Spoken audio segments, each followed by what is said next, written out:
chose que je voudrais dire, c'est que ce projet vous appartient dorénavant.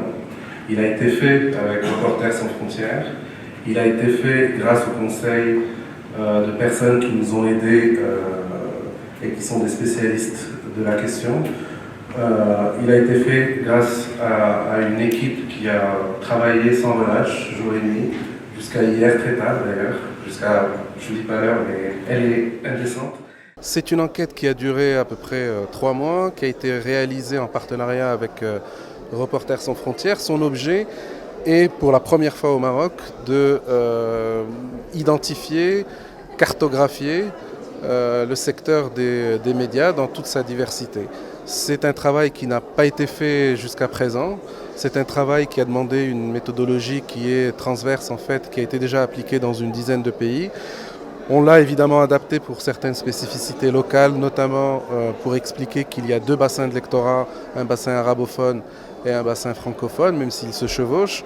C'est une étude qui ne prend pas, qui n'est pas exhaustive dans le sens que vous n'allez pas trouver tous les médias qui existent au Maroc, mais ce sont les médias les plus importants en termes d'audience. Et donc, il a fallu évidemment travailler sur les audiences à travers des informations disponibles évidemment, travailler aussi sur la transparence, puisque ce n'est pas une enquête journalistique au sens où on est intrusif dans le travail, dans la réalité de ces médias, mais c'est surtout un travail collaboratif. On a demandé aux médias de nous livrer ces informations qu'on a évidemment vérifiées par ailleurs. En tout cas, c'est un outil aujourd'hui qui est à la disposition de toute la profession, qui peut servir aussi pour définir de nouveaux rapports avec les pouvoirs publics.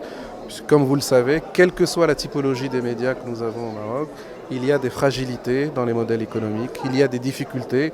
Moi, je représente un média numérique et je sais qu'il ne s'est pas affranchi de certaines pesanteurs de marché. On a des difficultés à asseoir un modèle économique qui soit sur la publicité ou sur l'abonnement comme le desk l'a tenté. Et il y a aussi des problématiques à définir entre pouvoir politique, pouvoir économique, puisqu'on voit bien à l'issue de cette étude qu'il y a une forme de cartel d'intérêts. Et ça, c'est intéressant de voir que les plus grands noms de l'économie et de la finance sont présents dans les médias.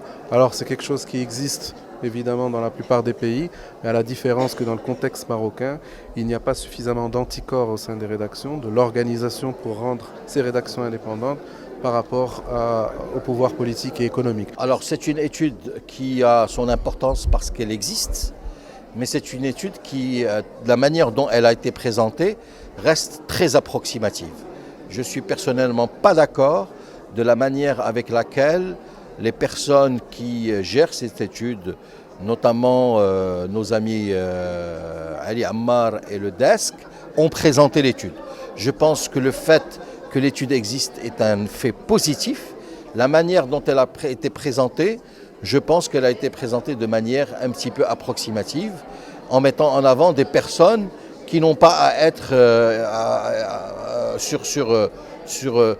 à mon avis, il y a un peu de populisme dans ce qu'on a vu aujourd'hui, dans la démarche. Bon, ça me rappelle les gros titres du journal Hebdo à l'époque. Mais encore une fois, je suis quelqu'un de libéral. Je pars du principe que la presse est indépendante et elle a le droit de titrer ce qu'elle veut, de mettre les photos des gens qu'elle veut. Et c'est pour ça que je suis venu débattre, pour que pendant le débat, je donne mon avis qui est contraire à la démarche approximative avec laquelle l'étude a été présentée aujourd'hui.